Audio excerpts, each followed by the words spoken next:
তিনি প্রার্থী হয়েছেন খোঁজ নিয়ে দেখুন, তিনি হয়তো নিখিল বঙ্গ শিক্ষক সমিতি কিংবা এফডি এর সদস্য হয়ে বসে আছেন। যে নিজের দলটা করছে, তার নিজের দলের প্রতি তার ভরসা নাই, সে করছে বাম সংগঠন, আর নির্বাচনে দাঁড়িয়ে বলছে কিংবা ওই দলের নেতৃত্ব হয়ে বলছে বিজেপিকে ভোট দিন। আমাদের এই ফ্রেজারগঞ্জের যিনি প্রার্থী হয়েছেন, ওই যিনি আজকের আমাদের নেতৃত্ব বলছিলেন বিরোধী দলনেতা, তিনি রয়েছেন পঞ্চায়েত সমিতিতে। কত ঘর 2 নম্বরই হয়েছে তার হিসাব তিনিও জানেন না। সেখানে তিনি পঞ্চায়েত সমিতিতে গিয়ে কোনো আন্দোলন করেনি। তিনি যে বিপথে পতিত হয়েছেন, বিপদগামী হয়েছেন, ডানপন্থীর দিকে ঝুঁকেছেন। আজও পর্যন্ত আমরা যে কথা বলতে চাই, এই ফ্রেজারগঞ্জ গ্রাম পঞ্চায়েতের প্রধান ছিলেন প্রয়াত হরেকৃষ্ণ মন্ডল মহাশয়। লাস্ট 2023 পঞ্চায়েত সমিতি নির্বাচনে এই আজকের বিরোধী দলনেতার বিরুদ্ধে তিনি দাঁড়িয়েছিলেন পঞ্চায়েত সমিতিতে। তারই সন্তান এই সুমন্ত মন্ডল পিতৃর যে কর্মকাণ্ডকে অস্বীকার করে যে পিতা একটা টাকা সংগ্রহ করার জন্য মানুষের থেকে রসিদ সংগ্রহ করে সিপিআইএম পার্টিকে সমৃদ্ধ করতেন, সেই পিতার সন্তান আজকের কোটি কোটি টাকা আসে ফ্রেজারগঞ্জ বকখালির হোটেলে ওই বিজেপির নির্বাচনী প্রচারের জন্য। সেই টাকা ভাগ করেন। তার পিতা স্বচ্ছ সৎভাবে জীবনযাপন করে আজকের বামপন্থীদের প্রতিষ্ঠিত করেছিলেন। কারণ এই হিন্দু ধর্মের মানুষজন ব্রাহ্মণ বৈষ্ণবরা হিন্দুদের মধ্যে ভাগ করেছিলেন, তুমি খাদাল, তুমি কাটরা, তুমি পণ্ডকৈত্র। সেই পার্টি কিংবা ধোবা সব কিছুকে মুক্ত করে দিয়েছিল সিপিআইএম পার্টি। তুমি মানুষ, তোমার জন্য লড়াই হবে, তোমার জমির অধিকারের লড়াই হবে, তোমার খাদ্য বস্ত্র বাসস্থানের লড়াই হবে, তোমার গণতান্ত্রিক পদ্ধতির জন্য লড়াই হবে। আর সে লড়াইয়ের সৈনিক ছিলেন কমরেড হরেকৃষ্ণ মন্ডল। তাই তার পুত্রের ওই বিপদগামীতার বিরুদ্ধে দাঁড়িয়ে সেদিন তার পুত্রের বিরুদ্ধে তিনি দাঁড়িয়েছিলেন। কিন্তু মানুষ মনে করেছে হয়তো হরেকৃষ্ণ বাবু ভুল করছেন, কিন্তু একদিন বুঝতে পারবেন আজ যারা সনাতনী হিন্দু ধর্ম করছেন, এই হিন্দু ধর্মের মানুষকে উত্তরপ্রদেশ দিল্লিতে গিয়ে মাছ মাংস কাঁকড়া খাওয়ার দায়ে তাদেরকে মারধর করছে, তাদেরকে মেরে ফেলছে। আর এই হিন্দু ধর্মের নামে মানুষের জীবন জীবিকার লড়াইকে স্তব্ধ করে দেওয়ার চক্রান্ত সংগঠিত করছে আরএসএস এর 2 সাকরেত। কারণ শ্রমিক ভট্টাচার্য পশ্চিম বাংলার তিনি বিরোধী দল, তিনি রাজ্যসভার মেম্বার পার্লামেন্টের, তিনি বিজেপির রাজ্য সভাপতি। তিনি নিজের মুখে টিভির সামনেই বলেছেন যে আমরা কংগ্রেসকে দুর্বল করার জন্য 1998 সালে মমতা ব্যানার্জিকে দিয়ে পশ্চিম বাংলায় তৃণমূল কংগ্রেসের জন্ম দিয়েছি। তাই তো দিল্লির পার্লামেন্টে যখন ভূমি বিল পাস হয়, মমতা ব্যানার্জি সেখান থেকে ওয়াক আউট করে। আবার আমরা যখন দেখি অপারেশন সিঁদুর হয়ে যাওয়ার পরে ভারতবর্ষে পার্লামেন্টে টিম বিদেশে যায়, সেই পার্লামেন্টের টিমে ইউসুফ পাঠানের নাম ঘোষণা করা হয় বিজেপির তরফ থেকে। কিন্তু মমতা ব্যানার্জি বলে অভিষেক ব্যানার্জি যাবে, যে বালি চোর, কয়লা চোর, চাকরি চোর, লিপস অ্যান্ড বাউন্সের মালিককে অ্যারেস্ট হয় না, অ্যারেস্ট হয় চাকর। সেই অভিষেক ব্যানার্জির মালিককে বিদেশের প্রতিনিধি দলে নিয়ে যাওয়া হয়। আর পার্লামেন্টে 100 মেম্বার রয়েছে কংগ্রেসের, সেই কংগ্রেস বলে আমাদের শশী থারুকে নিয়ে যাওয়া হবে না, কিন্তু কংগ্রেসের কথা শোনা হয় না, শশী থারু যায়। কিন্তু মমতা ব্যানার্জির কথা শুনে ওই অভিষেক ব্যানার্জিকে পাঠানো হয়, পার্লামেন্টে টিমকে তুলসিত করা হয়। বিজেপি তৃণমূলের সেটিং মানুষের কাছে আমরা তুলে ধরতে চাই, প্রতিনিয়ত যা প্রমাণ করছে। আমরা প্রথম থেকেই বলেছি যে পশ্চিম বাংলায় চোর দিয়ে চোরের বিরুদ্ধে লড়াই হবে না। মুকুল রায়, শুভেন্দু অধিকারীরা একই দোষী।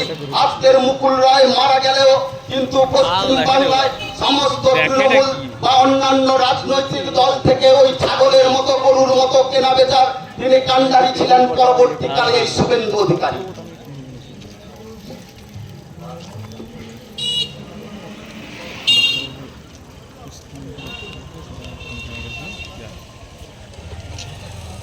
কমরেডস, বন্ধুগণ, তাই লড়াইটা হবে মানুষের জীবন জীবিকার লড়াই, জাতের নামে নয়, ধর্মের নামে নয়। আমাদের সমস্ত জায়গায় গিয়ে আজকের যারা ঘোষণা করছে আপনার নাম খানার প্রার্থী এই প্রথম হয়েছে, নামখানায় বিজেপির প্রার্থীকে ভোট দিন। মৃত্যুঞ্জয় মাঝি নামক কংগ্রেসের একজন প্রার্থী হয়েছিল এই নামখানা থেকে, কিন্তু জেতেনি। প্রতিভা মিশ্র প্রার্থী হয়েছিল দুবার এই নামখানা থেকে, কিন্তু জেতেনি। এবারে ওয়াসিউসের একজন প্রার্থী হয়েছে নামখানা থেকে, সেও তরুণ যুবক, কিন্তু জিতবেও না। কিন্তু সিপিএম প্রার্থী দিয়েছে সাগর থেকে। কিসের ভিত্তিতে? মানুষের জীবন জীবিকা, কর্মসংস্থান, কৃষকের উৎপন্ন ফসলের ন্যায্য মূল্য, পশ্চিম বাংলায় শিল্পায়ন, নারী সুরক্ষা, সুন্দরবনের নদী বাঁধ, মাটি ফেলা, কংক্রিটের করা। বন্ধুগণ, নারী সুরক্ষায় পশ্চিম বাংলায় 1 নম্বর ভারতীয় জনতা পার্টির সরকার, তিনি তথ্য দিয়ে দেখাচ্ছেন। নারী সুরক্ষায় পশ্চিম বাংলায় 1 নম্বর।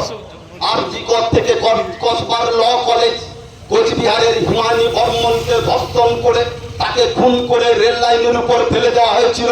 কাকদ্বীপের রানু বিশ্বাস 15 বছরের মাধ্যমিক পরীক্ষার্থী ছিল, তাকে ধর্ষণ করে খুন করে ফেলে দেওয়া হয়েছিল। নদিয়ার কৃষ্ণনগরের যে ওই 15 বছরের মেয়েটা, তাকে ধর্ষণ করে খুন করে ফেলে দেওয়া হয়েছিল। বামপন্থীরা সেদিন পথে ছিল। ওই 9ই আগস্ট থেকে 14ই আগস্ট রাত জাগো কর্মসূচি ছিল। আর যাদের উপরে দায়িত্ব ছিল সিবিআই, সেই সিবিআই একটা রুমে দেখা গিয়েছিল রক্তের দাগ। সিআরপিএফ জওয়ান সেই রুমটা বন্ধ করে আজ পর্যন্ত সেই রুমে যে একবার ফরেনসিক টিম ঢুকে দেখলো না যে কোথায় রক্তের দাগ, কেন রক্তের দাগ। আজ পর্যন্ত সঞ্জয় রায়, ওই রাজ্য সরকারের পুলিশ যাকে অ্যারেস্ট করেছিল, তার বাইরে আর কাউকে খুঁজে পেল না।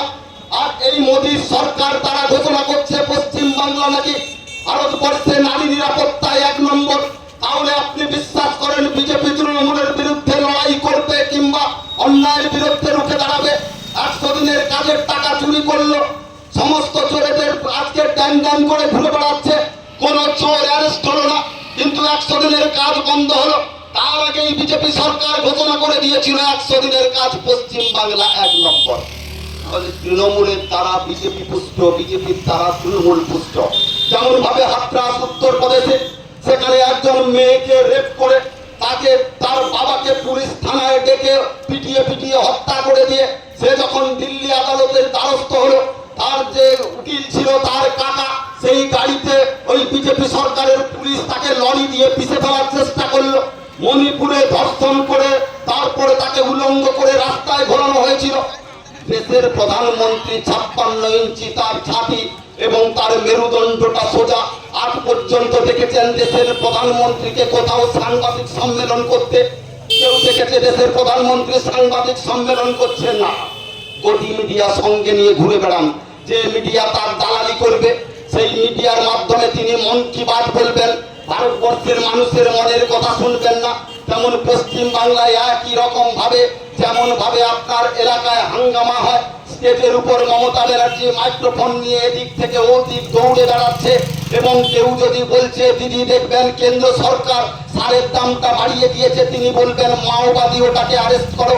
কেউ বলবে যে দিদি এত কয়েকদিন পর কেন আসলেন কামদুনিতে ধর্ষণ হওয়ার পরে, ওটা সিপিএম তানিয়া ভরদ্বাজ নামক প্রেসিডেন্সির সেই চাকরিটি যখন বলবেন যে আপনি তো কথা দিয়েছিলেন চাকরি দেবেন, চাকরি হয়নি কেন, ও সিপিএম। আর মমতা ব্যানার্জি আপনি দেখবেন যেমন পুলিশের ওই কুকুর থাকে যে শুকে শুকে বলে দিতে পারে কোথায় অপরাধী রয়েছে, মমতা ব্যানার্জি দেখলে কিংবা শুকলে বলে দিতে পারে ও মাওবাদী কিংবা সিপিএম। মমতা ব্যানার্জির ঘ্রাণ শক্তি এত বেশি, তাই তো পশ্চিম বাংলায় আজকে ওই খাদ্য উৎসবের নাম করে আপনার আমার ট্যাক্সের টাকায়, করের টাকায় উৎসব হয়। তৃণমূল কংগ্রেসের যাতে সিকিয়াদুলি নেতারা লুটপাট করে খেতে পারে। আমরা অঞ্জন দত্তের একটা গান শুনতাম যে কেউ হতে চায় ডাক্তার, কেউ হতে চায় মাস্টার, আমি হব ভব ঘুরে, এটাই আমার অ্যাম্বিশন। কিন্তু পশ্চিম বাংলায় মমতা ব্যানার্জির আসার পরে একটা আওয়াজ উঠছে, কেউ হতে চায় ডাক্তার, কেউ হতে চায় মাস্টার, আমি হব ওই বুথের সুপারভাইজার, এটাই আমার অ্যাম্বিশন। কারণ ওই সুপারভাইজাররা আপনি দেখবেন 100 দিনের কাজের টাকা লুট করে খেতে খেতে তার মাটির বাড়িটা পাকার থেকে দোতলা হয়েছে, বাড়িতে কলিং বেল লেগেছে, বাড়ির সামনে 4 চাকার গাড়ি দাঁড়িয়েছে, তার বইয়ের গায়ে কিলো কিলো সোনা। যেমন ওই 75 বছরের বৃদ্ধ পার্থ চ্যাটার্জির 25 বছরের বান্ধবীর খাটের নিচে 50 কোটি টাকা, আর 50 কিলো সোনার গয়না বেরোনোর পরে এখানকার তৃণমূলীরা বলে যে পার্থ চ্যাটার্জি দোষ করেছে, তার জন্য তৃণমূল কংগ্রেস তাকে সরিয়ে দিয়েছে। কিন্তু পার্থ জেল থেকে বেরোনোর পর তাকে কিছু কিছু পদে বহাল করা হয়েছে। তাই ওই চরিত্রহীন কিছু মানুষজনের দু দলে ভাগ হয়ে খেলছে ইস্ট বেঙ্গল মোহনবাগানের নাম করে। আসলে একটাই দল ইস্ট বেঙ্গল কিংবা মোহনবাগান, জুনিয়র আর সিনিয়র টিমের লড়াই। সে লড়াইয়ে কারোর লাভ নয়, কারোর ক্ষতি নয়, নিজেদের মধ্যে টাকা ভাগ বাটোয়ারার লড়াই। সে লড়াইকে আজকের ওই ছাগলের লড়াইয়ে রূপান্তরিত হয়েছে। ওই ছাগল লড়াইকে স্তব্ধ করতে হলে লাল ঝান্ডাকে শক্তিশালী করতে হবে। কারণ পশ্চিম বাংলায় ওই কলতান, মীনাক্ষী মুখার্জি, শতরূপ ঘোষ, দেবজ্যোতি দাস, চণ্ডীচরণ লেট, পিতা তা থেকে সৃজন ভট্টাচার্য, হাজার হাজার শিক্ষিত যুবক, কেউ জওহরলাল নেহরু বিশ্ববিদ্যালয় থেকে পিএইচডি করেছে, কেউ প্রেসিডেন্সি, কেউ যাদবপুর ইউনিভার্সিটি থেকে পাস করে বামপন্থার জন্য আজের নিজেদের জীবন যৌবন উৎসর্গ করে মানুষের জন্য আফরিন বেগম শিল্পীরা, যাদবপুরের যিনি স্কলার কিংবা রিসার্চ করা ছাত্রীরা আজকের পথে নেমেছে। আর ওই হিন্দু মুসলমানের বাইনারি করে মানুষকে ভুল বুঝিয়ে তার নিজের অধিকার থেকে মানুষকে সরিয়ে দেওয়ার চেষ্টা করছে। সেই পেতে পা দেবেন না, সেই ফাঁদে পা না দিয়ে যে জীবন জীবিকার লড়াই করে 1948 সালের 6ই নভেম্বর ওই চন্দনপিড়ির মা অহল্যা পুলিশের সামনে দাঁড়িয়ে তার গর্ভবতী সন্তানকে পৃথিবীর আলো দেখাতে পারেনি, পুলিশের গুলিতে ঝাঁঝরা হয়ে মৃত্যুবরণ করেছিল বাতাসি সিংহরা। তার কারণে আজ পশ্চিম বাংলার লাখো লাখো মা তার সন্তানদের মুখে দুমুঠো অন্ন তুলে দিতে পারছে। সেই অহল্যা মায়ের উত্তর সুরি আমরা পশ্চিম বাংলার মাঠে ঘাটে ছড়িয়ে রয়েছি। আমরা কোনোদিন হিন্দু মুসলমানের দাঙ্গা বাঁধতে দেইনি। 34 বছরে 1946 সাল পশ্চিম বাংলা তখন অবিভক্ত ভারতবর্ষ। সেদিন সুরাবর্তী পশ্চিম বাংলা নয়, বাংলার মুখ্যমন্ত্রী সেদিন দাঙ্গা বেঁধেছিল। আমাদের মাত্র 3 জন এমএলএ ছিলেন, রতনলাল ব্রাহ্মণ, রূপনারায়ণ রায়, জ্যোতি বসু। সেদিন জ্যোতি বসু তৎকালীন মুখ্যমন্ত্রীকে বলেছিলেন 134 জারি করুন, দাঙ্গা বন্ধ হবে, এবং বন্ধ হয়েছিল। 1948 সাল একইভাবে বিধান রায় মুখ্যমন্ত্রী, সেদিনও দাঙ্গা হয়েছিল পশ্চিম বাংলায়। সে দাঙ্গাকে স্তব্ধ করে দিয়েছিল পশ্চিম বাংলার বিরোধী দলনেতা জ্যোতি বসু। তিনি বিধান রায়কে বলেছিলেন দাঙ্গা স্তব্ধ করতে হলে আপনাকেও 144 জারি করতে হবে। 1971 সাল পশ্চিম বাংলায় বাম আন্দোলনে উদ্বেলিত কংগ্রেসরা সেদিন বামপন্থীদের ধরে ধরে খুন করছে। ভারতবর্ষের সরকারে ইন্দিরা গান্ধী, সেই ইন্দিরা গান্ধীকে সমর্থন জানিয়েছিল তৎকালীন বামপন্থীরা। বলেছিল বাংলাদেশ আক্রমণ করুন, বাংলাদেশ থেকে একটা নতুন রাষ্ট্র জন্ম হোক, বাংলাদেশ পাকিস্তানকে ধ্বংস করে টুকরো করুন। সেদিনও আমরা ওই ইন্দিরা গান্ধীকে সমর্থন জানিয়েছিলাম বামপন্থীরা। এই 2025 সেদিন নরেন্দ্র মোদী ভারতবর্ষের প্রধানমন্ত্রী, আমরা সেদিন ভারতবর্ষের সরকারের পাশে দাঁড়িয়েছি। সেদিনও বলেছি আপনারা পাকিস্তানকে আক্রমণ করুন, আমরা দেশের রক্ষার্থে, দেশের সার্বভৌমত্বকে রক্ষার্থে, দেশের বিদেশ নীতি, শিল্পনীতি, স্বাস্থ্যনীতি, শিক্ষানীতিকে রক্ষার্থে ভারতবর্ষের সরকারের পাশে রয়েছি। আর যারা এখানে প্রতিনিয়ত বলছেন ওই 56 ইঞ্চির ছাতি ধরা নরেন্দ্র মোদী না হলে দেশের নাকি স্বাধীনতা বিনষ্ট হবে, চীন পাকিস্তান ভারতবর্ষকে দখল করবে। আপনারা দেখেছেন ডোকালাম সীমান্ত থেকে শুরু করে কাশ্মীর সীমান্ত, আজকের চীন আমাদের যে সীমানা আছে তার থেকে ঢুকে পড়েছে। নরেন্দ্র মোদী কোনোদিনও সাংবাদিক সম্মেলন করে বলেনি কত দূর এসেছে। আজকে নরেন্দ্র মোদী আসার পর পাকিস্তানের সঙ্গে সমস্যা, বাংলাদেশের সঙ্গে সমস্যা, বাংলাদেশে হিন্দুরা উৎপীড়িত হচ্ছে। নরেন্দ্র মোদী এখানে চুপচাপ বসে আছে, আর শুভেন্দু অধিকারী ওখানকার হিন্দুরা যাতে আক্রান্ত হয় তার জন্য ওই নাটক করছে সীমান্ত গিয়ে। তার নিজের কিছুই করার নাই, যা করবে ভারতবর্ষের সরকার। 2014 সালের আগে ভারতবর্ষে যে সব সরকার ছিল, এমনকি বাজপেয়ী সরকার 2000 সালে কার্গিল যুদ্ধ হয়েছে, সেদিন নরেন্দ্র মোদী ভারতবর্ষ কিংবা দেশীয় রাজনীতিতে তার অংশগ্রহণ নাই।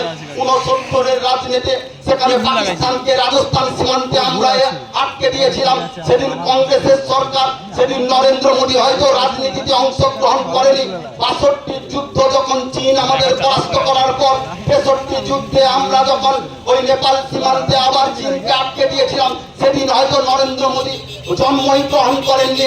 আর এখানকার বিজেপিরা মানুষকে ভাওতা দেওয়ার জন্য বলছে ভারতবর্ষ নাকি 2014 সালের আগে স্বাধীনই হয়নি, মানুষ নাকি জঙ্গলে বাস করত, উলঙ্গ হয়ে কাঁচা মাংস খেত আর হুলালালা করে হাতে বল্লম নিয়ে ঘুরে বেড়াতো।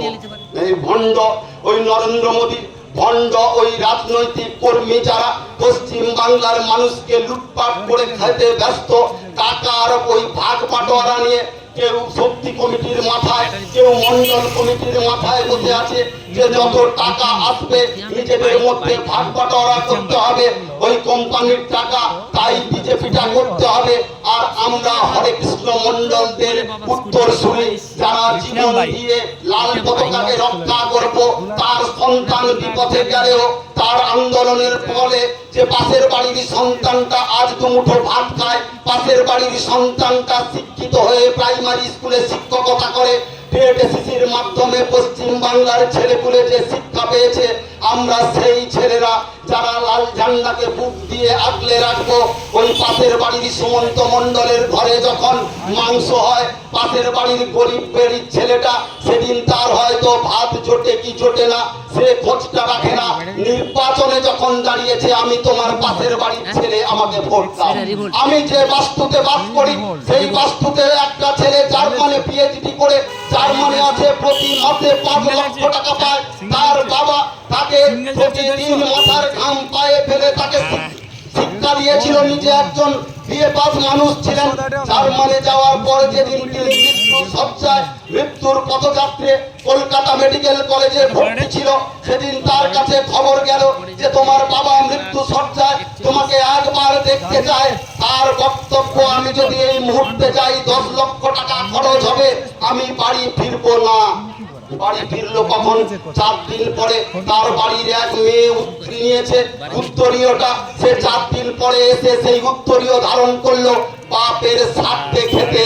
তাই আমার বাড়ির যে ওই পাশের বাড়ির ছেলেটা জার্মানে থাকলেও তাতে আমার কিছু লাভ হয় না। আমার যে মানুষ যে আমার জন্য লড়াই করে, ঝান্ডা ধরে, আমাকে যে জমির অধিকার দিয়েছে, তার সঙ্গে আমি থাকবো, তাকেই ভোট দিয়ে বিধানসভায় পাঠাবো। আমার শিক্ষিত ছেলেটার জন্য, ওই টেট-এসএসসির জন্য তার সঙ্গে আমি কাঁধে কাঁধ মিলিয়ে বলবো ইনকিলাব জিন্দাবাদ, বিপ্লব দীর্ঘজীবী হোক। এবং আগামী বিধানসভার নির্বাচনে সিপিআইএম মনোনীত, বামফ্রন্ট মনোনীত সিপিআইএম প্রার্থী কংগ্রেস স্বপন সিংহকে কাটতে হাতুড়ি নিয়ে ভোট দিয়ে জয়যুক্ত করবেন, এই আবেদন সবার কাছে। কারণ আমরা এই দাবি রাখতে পারি আপনার কাছে, ওই রেশন ব্যবস্থা চালু করা, আজকের ডিজিটাল রেশন কার্ড 5 কোটি মানুষের সই সংগ্রহ করে প্রধানমন্ত্রী নরেন্দ্র মোদীর কাছে আমরা পাঠিয়েছিলাম। প্রতিটি মানুষের ডিজিটাল রেশন কার্ডের জন্য আমরা এই আওয়াজ তুলেছিলাম, মাথা পিছু 10 কিলো করে খাদ্যশস্য দিতে হবে। আমাদের মানুষজন কেরোসিনের জন্য রাস্তায় নেমে আন্দোলন করেছিল। আমাদের মানুষজন এক সময় এই যখন রাস্তা সম্প্রসারণ হয়েছে, নামখানাতে ব্রিজ হয়েছে, সেদিন কান্তি গাঙ্গুলির নেতৃত্বে আমরা দিনের পর দিন এসডি অফিস অভিযান করেছি, নামখানা ভিডিওতে ডেপুটেশন দিয়েছি। একবার নয়, 2বার 3বার টাকা পেয়েছে। আর বিজেপির আমলে, তৃণমূলের আমলে এই 10 মাইলের ব্রিজের দুপাশে দোকান ঘর ভাঙা হয়েছে। সেদিন কান্তি গাঙ্গুলি আসতে চেয়েছিল, আমরা ওইখানে যে মিটিং করেছিলাম, দোকানদাররা ভয়ে বলেছিল আপনারা যদি আসেন আমাদের টাকা থেকে যেমন বঞ্চিত করা হবে, কেস দেওয়া হবে। তাই কেসের ভয়ে সেদিন পিছিয়ে গেছেন। জমি ছেড়ে দিলে সেই জমি পাওয়া এত সোজা নয়। আর বিজেপি যারা এই পঞ্চায়েতে ক্ষমতায় রয়েছেন, শিবরামপুরে বিরোধী দলনেতা রয়েছে, নামখানাতে বিরোধী দলনেতা রয়েছে, ফ্রেজারগঞ্জে বিরোধী দলনেতা রয়েছে। 100 দিনের কাজের টাকা যারা লুট করেছে তাদের জন্য কটা আন্দোলন করেছে, ঘরের টাকা যারা লুট করেছে তাদের জন্য কটা আন্দোলন করেছে, কবার ডেপুটেশন দিয়েছে। কিংবা আপনাদের যাদের দোকান চলে গেছে, আপনাদের যাতে আগে ফুটপাত ছেড়ে দিয়ে যেতে হয়েছে, তাদের জন্য কোন আন্দোলনে সামিল হয়েছিল? ভারতবর্ষের সরকারের আইন আছে, এক জায়গায় যদি কেউ 13 বছর বসে থাকে তাকে উচ্ছেদ করার সময় তাকে পুনর্বাসন দিতে হয়, ক্ষতিপূরণ দিতে হয়। সেই ভারতবর্ষের সরকারের বিজেপি রয়েছে। আর এখানকার তৃণমূল কংগ্রেস তারা বলে যে আমরা আপনাদের মাথায় ছাতার মতো রয়েছি। আর যারা ছাতার মতো রয়েছে ঘোষণা করেছিল পশ্চিম বাংলায় এসআইআর করতে দেব না আমি বেঁচে থাকতে। আমরা তৃণমূলকে বলতে চাই মমতা ব্যানার্জি বেঁচে আছে না মরে গেছে? ভোট নিয়ে দেখুন মমতা ব্যানার্জি বেঁচে আছে না মরে গেছে। দেবাংশু ভট্টাচার্য নামে আর এক চটি চাটা টিভিতে বসে বলেছিল ওই বিজেপি থেকে কালকে যদি কেউ ফেরে আমি মমতা ব্যানার্জির কালীঘাটের বাড়ির সামনে শুয়ে থাকবো। সেই পাপোচটা কোথায় আছে? সেই পাপোচ কি দেখতে পাচ্ছে না? রাজীব ব্যানার্জি থেকে শুরু করে সভ্যসাচীরা আর তৃণমূলের ঢুকে সেখানে প্রার্থী হয়ে গেছে। তাই ওই একই গোডাউনের মাল এই দোকান থেকে ও দোকান থেকে বিক্রি হচ্ছে। ওই মাল কিনবেন না। আপনার রক্তে রঞ্জিত আপনার একটা একটা পয়সায় যে গড়ে ওঠা কমিউনিস্ট পার্টি, সেই কমিউনিস্ট পার্টির প্রতিনিধিকে বিধানসভায় পাঠিয়ে আপনার অধিকারের লড়াইকে শক্তিশালী করুন। এই বলে সবাইকে সংগ্রামী অভিনন্দন জানিয়ে আমি আমার বক্তব্য শেষ করছি। ইনকলাব জিন্দাবাদ, সিপিআইএম জিন্দাবাদ।